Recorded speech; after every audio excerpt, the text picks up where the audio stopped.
இப்ப நடந்து கொண்டிருக்கிற இந்த போரை டொனால்ட் ட்ரம்ப் 40 வருஷத்துக்கு முதலே திட்டமிட்டிருக்கிறாருன்னு சொன்னா நீங்க நம்புவீங்களா? அதுக்கான ஆதாரத்தை அவரே ஷேர் பண்ணிருக்கிறார். ட்ரம்ப் தன் சோஷியல் மீடியால ஒரு வீடியோவை ஷேர் பண்ணிருக்கிறார். அது இப்போ ஒரு பெரிய பேசு பொருளா மாறி இருக்குது. இன்னொரு பக்கம் என்னன்னு பாத்தீங்கன்னா, நேற்று ஈரானுக்குள்ள ஒரு மிகப்பெரிய வெடிப்பு சம்பவம் பதிவாகிறது. ஒரு பெரிய ஒரு தாக்குதலை அமெரிக்காவும் இஸ்ரேலும் சேர்ந்து ஈரானுக்குள்ள மேற்கொண்டிருக்கிறார்கள். இதுவரைக்கும் நடத்தப்பட்ட தாக்குதலையே ஒரு பெரிய தாக்குதலா இஸ்ஃபஹானுக்குள்ள அது பதிவாகி இருக்குது. அந்த வீடியோவையும் டொனால்ட் ட்ரம்ப் ஷேர் பண்ணியிருக்கிறார். ஸ்பெயின் அமெரிக்காவுக்கு எதிரான ஒரு முக்கியமான முடிவு எடுத்திருக்கிறார்கள். யுஏஇல துபாயினுடைய கடற்கரையில ஒரு மிகப்பெரிய எண்ணெய் கப்பல் நேற்று தாக்குதலுக்கு உள்ளாகிறது. இதோடு சேர்த்து இன்னும் ஒரு சில முக்கியமான சம்பவங்களும் கடந்த 24 மணி நேரத்தில் இந்த போருக்குள்ள நடந்திருக்குது. அதே மாதிரி உலக நாடுகளையும் பாதிக்கிற சில விடயங்கள் நடந்திருக்குது. இது எல்லாத்தையுமே தான் இந்த வீடியோல விரிவா முழுமையா விளக்கமா நான் உங்களுக்கு சொல்ல போறேன். என்னதான் உண்டா முதல்ல இருந்தே பார்க்கலாம். அனைவருக்கும் வணக்கம். நான் உங்கள் BK கரிகாலன். தொடர்ச்சியான அப்டேட்ஸை பார்க்கறதுக்கு சப்ஸ்கிரைப் பண்ணிக்கொள்ளுங்க. ஓகே, மார்ச் 31ஆம் தேதி இந்த மாதத்தினுடைய கடைசி நாள்.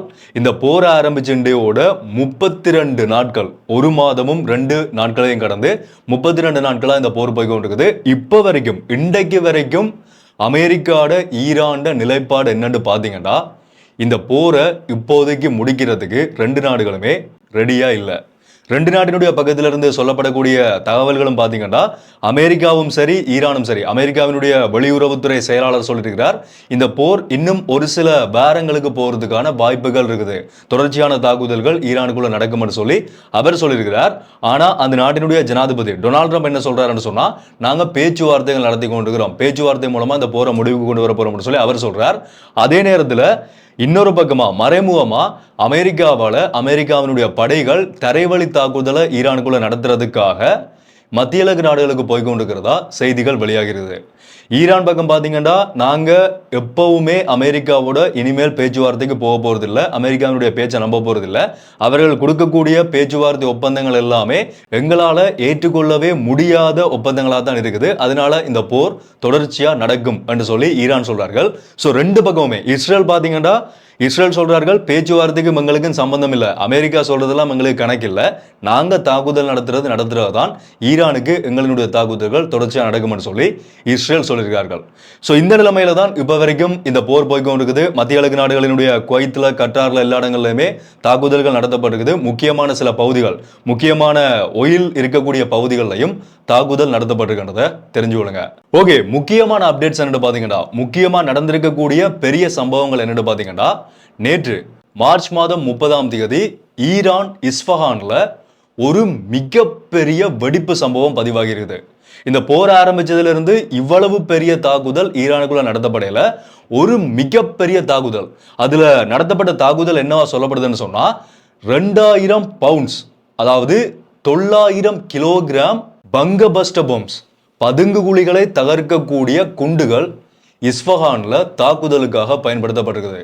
அந்த பகுதியில் இருந்த ஒரு மிலிட்டரி பேஸ்ல இருந்த ஆயுத கிடங்குகளை அழிக்கிறதுக்காக தான் இந்த தாக்குதல் நடத்தப்பட்டதா இப்ப சொல்லப்பட்டிருக்குது. இந்த வீடியோவையும் டொனால்ட் ட்ரம்ப் தன் ட்ரூத் சோஷியல் மீடியால நேற்று ஷேர் பண்ணியிருந்தார். அந்த இஸ்ஃபஹான்ல கிட்டத்தட்ட 2.3 மில்லியனுக்கு மேற்பட்ட மக்கள் அங்க இருக்கிறார்கள், ஈரானினுடைய மக்கள் இருக்கிறார்கள். அங்க எவ்வளவு உயிரிழப்புகள் ஏற்பட்டது, எவ்வளவு உயிர் சேதங்கள் ஏற்பட்டது இப்ப வரைக்கும் உறுதிப்படுத்தப்பட்ட தகவல்கள் தெரியல. ஆனா இந்த போர் ஆரம்பிச்சதுல இருந்து இவ்வளவு பெரிய தாக்குதல், இவ்வளவு பெரிய வெடிப்பு சம்பவம் ஈரானுக்குள்ள நடந்திருக்கிறது. இதுதான் முதல் முறை. அடுத்த விஷயம் என்னன்னு பாத்தீங்கன்னா, யுஏஇல துபாய் கடற்கரைக்கு பக்கத்துல ஒரு எண்ணெய் கப்பல், குவைத் நாட்டினுடைய கொடியோட வந்த அல் ஜல்மே என்று சொல்லப்படுற கிட்டத்தட்ட 2 மில்லியன் பேரல்கள் எண்ணெயோட வந்த ஒரு கப்பல் தாக்குதலுக்கு உள்ளாகி இருக்குது. அந்த தாக்குதல் யாரால நடத்தப்பட்டது இப்ப வரைக்கும் சொல்லப்படல. அந்த கப்பல் மேலும் நகர முடியாதபடி நங்கூரமிட்டு நிக்கிற மாதிரி தான் தாக்குதல் நடத்தப்படுகிறது. ஆனா யார் அதை நடத்தினது இப்ப வரைக்கும் சொல்லப்படல. ஒரு குறிப்பிடளவான சேதம் அந்த கப்பலுக்கு ஏற்பட்டிருக்குது. ஒயில் கசிவுகள், எண்ணெய் கசிவுகள் எதுவுமே ஏற்படல.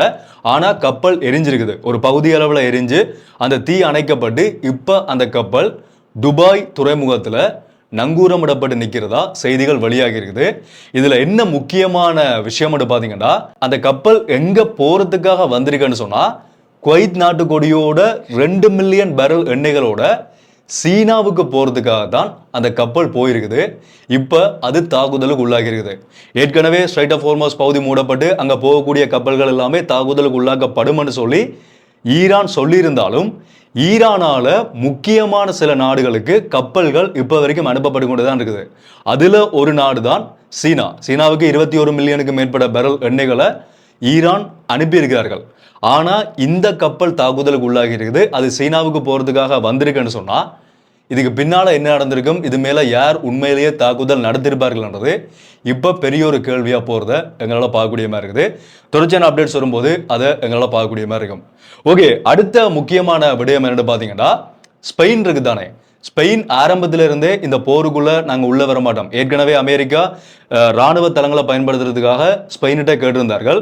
அப்பவே ஸ்பெயின் இல்ல எங்களால இதை அனுமதிக்க முடியாதுன்னு சொல்லி இலங்கைக்கு அடுத்ததா நாங்க உங்களுக்கு ராணுவ தளங்களை பயன்படுத்துறதுக்கு அனுமதி வழங்க மாட்டோம்னு சொல்லி ஸ்பெயின் மறுத்திருந்தார்கள். அதுக்கு டொனால்ட் ட்ரம்ப் கூட சில இடங்கள்ல விமர்சனம் செஞ்சிருந்தார். ஆனா இப்ப நேற்று ஸ்பெயின் இன்னொரு முக்கியமான அறிவிப்பையும் வெளியிட்டிருக்கிறார்கள். என்னன்னு சொன்னா ஸ்பெயினினுடைய பிரதமர் சொல்லியிருக்கிறார், நாங்க அமெரிக்காவுக்கு போர் நோக்கங்களுக்காக எங்களினுடைய வான்பரப்பை பயன்படுத்துறதுக்கு அனுமதி வழங்க மாட்டோம். எங்களோட ஏர் ஸ்பேஸை பயன்படுத்துறதுக்கு அமெரிக்காவுக்கு போர் நோக்கங்களுக்காக, அது அமெரிக்காவினுடைய எரிபொருளை கொண்டு போகக்கூடிய விமானமா இருந்தாலும் சரி, ஈரான் மேல போர் நோக்கங்களுக்காக அமெரிக்கா தன் இராணுவத்தை கொண்டு போகுமா இருந்தா எங்கட வான்பரப்பை அவர்கள் பயன்படுத்தக்கூடாது, இதுக்கு நாங்க முழுமையா தடை செய்கிறோம்னு சொல்லி தங்கட வான்பரப்பை ஸ்பெயின் அமெரிக்காவுக்கு எதிராக தடை செய்திருக்கிறார்கள். இதுவும் ஒரு முக்கியமான விடயமா இப்ப பார்க்கப்படுது. ஸ்பெயினினுடைய ஒரு தைரியமான முடிவாகவும் இது யூரோப் நாடுகளால சொல்லப்படுறதையும் எங்களால் பார்க்கக்கூடிய மாதிரி இருக்குது. யூரோப் நாடுகளை சொல்லப்போனா யூரோப் நாடுகளை விமர்சனம் செய்து நிறைய பேரால இது பேசப்படுறத எங்களால் பார்க்கக்கூடிய மாதிரி இருக்குது.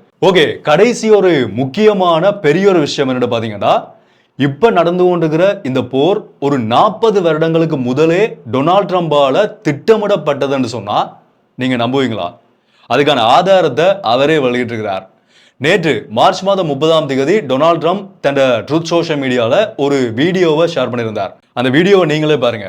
How would you do that? Would you send in the Marines? Would you take a chance in the war? Let them have Iran. You take their oil. That's what I. How?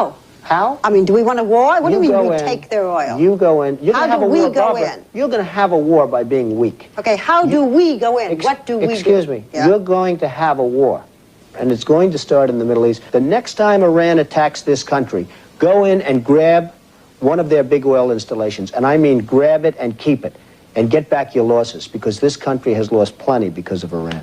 இதுல அவர் என்ன சொல்றாருன்னு சொன்னா, இந்த நேர்காணல் 1987ஆம் ஆண்டுல இன்றைக்கு இருந்து ஒரு 39 வருடங்களுக்கு முதல் எடுக்கப்பட்ட ஒரு நேர்காணல்.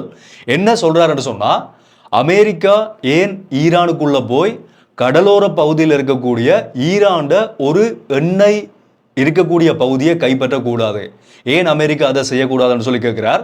அதுக்கு அந்த நேர்காணலை செய்தவர் கேட்கிறார், அதை நீங்க எப்படி செய்வீங்க, உங்களால் எப்படி முடியும்னு கேட்கும்போது, அமெரிக்காவுக்கும் ஈரானுக்கும் ஒரு போர் வரும், அது மத்திய கிழக்கு நாடுகள்ல இருந்து தான் அந்த போர் ஆரம்பிக்கும், கட்டாயமா அமெரிக்கா ஈரானோட போர் செய்யும்னு சொல்லிட்டு திரும்பவும் அவர் கேட்கிறார், அந்த போர்ல நீங்க எப்படி அதை கைப்பற்றுவீங்கன்னு சொல்லி கேட்கும்போது டொனால்ட் ட்ரம்ப் சொல்றார், அப்படி ஒரு போர் வரும்போது நாங்க ஈரானுக்குள்ள போய் ஈரான்ட ஒரு எண்ணெய் வளம் இருக்கக்கூடிய பகுதியை, எண்ணெய்களை கொண்டு போகக்கூடிய பகுதியை நாங்க கைப்பற்றணும், அதை கைப்பற்றி எங்கட கட்டுப்பாட்டுக்குள்ள எடுத்து எங்கட இழப்புகளை நாங்க ஈடு செய்து கொள்ளணும். ஏனென்றா அமெரிக்கா ஈரானால நிறைய இழந்திருக்குது, அது எல்லாத்தையுமே நாங்க ஈடு செய்யணும், இதுதான் நாங்க செய்யக்கூடிய ஒரே வழிமுறை என்ற மாதிரி 39 வருடங்களுக்கு முதலே டொனால்ட் ட்ரம்ப் சொல்லியிருக்கிறார். இது எப்படி இப்ப நடந்து கொண்டிருக்கிற போருக்கு சார்பா அமையும் கேட்டீங்களா, இதுக்கும் அதுக்கும் என்ன சம்பந்தம் கேட்டீங்கன்னா, இப்ப ரீசெண்டா தான் டொனால்ட் ட்ரம்ப் சொல்லியிருக்கிறார், நாங்க ஈரான்ட கார்க் ஐலாண்டை கைப்பற்ற போறோம், தரைவழியான எங்களினுடைய ஊடுருவலை வச்சுக்கொண்டு நாங்க கார்க் தீவுகளை கைப்பற்ற போறோம், அதை வச்சுக்கொண்டு தான் நாங்க ஈரானுக்குள்ள போக போறோம்ன்ற மாதிரி ஒரு விஷயத்த சொல்லியிருக்கிறார். இந்த கார்க் ஐலாண்ட் என்னன்னு பாத்தீங்கன்னா, ஈரான்ட 90% எண்ணெய் ஏற்றுமதி நடக்கக்கூடிய பகுதி தான் இந்த கார்க் ஐலாண்ட். இந்த கப்பல் இறங்கு துறைகள் இருக்குதானே, அது எப்படின்னு சொன்னா, உலக நாடுகளுக்கு போகக்கூடிய எண்ணெய்களை ஏற்றக்கூடிய கப்பல்கள் சரியான கடல் ஆழத்துல வந்து நிற்கக்கூடிய ஈரானுக்கு இருக்கிற பகுதி ஒன்று எதன்னு பாத்தீங்கன்னா இந்த கார்க் தீவு தான். ஸோ இந்த பகுதியில் வச்சு தான் ஈரானால தங்கள் நாட்டினுடைய எண்ணெய்களை ஏனைய உலக நாடுகளுக்கு ஏற்றுமதி செய்ய முடியும். ஸோ அந்த பகுதியை நாங்கள் பிடிச்சிட்டோம்னு சொன்னால் ஈரானினுடைய 90% யோசிச்சு பாருங்க, ஈரான்ட மிகப்பெரிய எண்ணெய் ஏற்றுமதிக்காக பயன்படுத்தப்படுற ஒரு முக்கியமான பகுதியவே நாங்கள் கைப்பற்றிடுவோம்னு சொல்லி டொனால்ட் ட்ரம்ப் சொல்லியிருக்கிறார். அதுக்கான செயல்பாடுகளை தான் இப்போ அமெரிக்காவும் மேற்கொண்டு கொண்டிருக்கிறார்கள். பென்டகன் சொல்லியிருக்கிறார்கள், பென்டகனினுடைய திட்டமாக சொல்லப்படுறது அவர்களால் நிறைய அமெரிக்காவினுடைய படைகள் மத்திய கிழக்கு நாடுகளுக்கு அனுப்பப்பட்டு கொண்டிருக்கிறார்கள் தரை வழியான தாக்குதலை மேற்கொள்றதுக்காக. ஸோ இதை வச்சு பார்க்கும்போது, இது எல்லாமே வச்சு பார்க்கும்போது அமெரிக்காவினுடைய திட்டம் இந்த கார்க் ஐலாண்டை கைப்பற்றுறது தான் தெரிஞ்சதுக்கு பிறகு இப்போ டொனால்ட் ட்ரம்ப் தண்ட சோஷியல் மீடியாவில் தானே நேற்று 39 வருஷத்துக்கு முதல் அவர் கொடுத்த இந்த இன்டர்வியூவை ஷேர் பண்ணியிருக்கிறார். ஸோ ஜோர்ஜ் பாருங்க, டொனால்ட் ட்ரம்ப் ஜனாதிபதியா பதவியேற்கிறதுக்கு முதலே 39 வருடங்களுக்கு முதலே இப்படி ஒரு விஷயத்தை கழிச்சிருக்கிறாருன்னு சொன்னா இது கணிப்பா இல்லாட்டி அமெரிக்காவினுடைய டொனால்ட் ட்ரம்பினுடைய திட்டமிடலான்றது இப்போ பேசப்பட்டு கொண்டிருக்கக்கூடிய ஒரு பேசு பொருளா அவர் ஷேர் பண்ணதுக்கு பிறகு இந்த விஷயம் இப்போ மாறி போய் கொண்டிருக்குது. அமெரிக்காவினுடைய தரைவழி தாக்குதல் ஈரானுக்குள்ள நடத்தப்படுமா இருந்தா இந்த போர் இன்னும் பெரிய ஒரு சிக்கலான நிலைமையை உலக பொருளாதாரத்துக்கு ஏற்படுத்தும்ன்றதையும் நாங்க இங்க கவனத்தில் எடுக்கணும். ஸோ பரபரப்புக்கு மத்தியில தான் உறுதிப்படுத்தப்பட்டும் உறுதிப்படுத்தப்படாமையும் அமெரிக்காவினுடைய தரைவழி தாக்குதல் ஈரானுக்குள்ள நடக்குமா இல்லையான்றது சந்தேகத்தினுடைய அடிப்படையில் போய் கொண்டிருக்குது. ஆனால் அமெரிக்கா அதுக்கான ஆயத்தங்களை செஞ்சு கொண்டிருக்கிறார்கள். ஈரானும் அதை எதிர்கொள்றதுக்கான முழுமையான திட்டத்தோட ஈரானும் வெயிட் பண்ணி கொண்டிருக்கிறார்கள். பொறுத்திருந்து பார்க்கலாம் என்ன நடக்குதுன்றத. உலக பொருளாதாரம் தொடர்ச்சியாக சரிஞ்சு கொண்டே இருக்குது. இன்றைக்கு க்ரூட் ஆயிலினுடைய கச்சா எண்ணெயினுடைய ஒரு பெரலுக்கான விலை எவ்வளோன்னு பார்த்தீங்கன்னா $114 போயிருக்குது. தொடர்ச்சியாக அதிகரிச்சு கொண்டே போய்கொண்டிருக்குது. ஸோ இவ்வளவு விடயங்களையும் தான் இந்த வீடியோவில் நாங்களோட ஷேர் பண்ணிக்கொண்டு நினைச்சிருந்தேன். இதை பற்றி நான் உங்களுடைய கருத்துக்களை நீங்கள் தாராளமாக கீழே கமெண்ட் சொல்லிடலாம். தொடர்ச்சியாக வரக்கூடிய அப்டேட்ஸ் எல்லாத்தையுமே நான் உங்களுக்கு அப்டேட் பண்ணுறேன். அப்டேட்ஸை தெரிஞ்சு கொள்றதுக்கு சப்ஸ்கிரைப் பண்ணிருப்பீங்க. அப்படி இல்லைன்னு சொன்னால் சப்ஸ்கிரைப் பண்ணி அந்த பெல் ஐக்கனை கிளிக் பண்ண ஒரு ஆப்ஷன் சொல்லுங்க. அப்போ நான் அப்லோட் பண்ணுற வீடியோஸ் எல்லாமே தொடர்ச்சி உங்களுக்கு கொடுங்க, நோட்டிஃபிகேஷன்ஸாக வரும். ஸோ மீண்டும் ஒரு வீடியோவில் சந்திப்போம். நன்றி.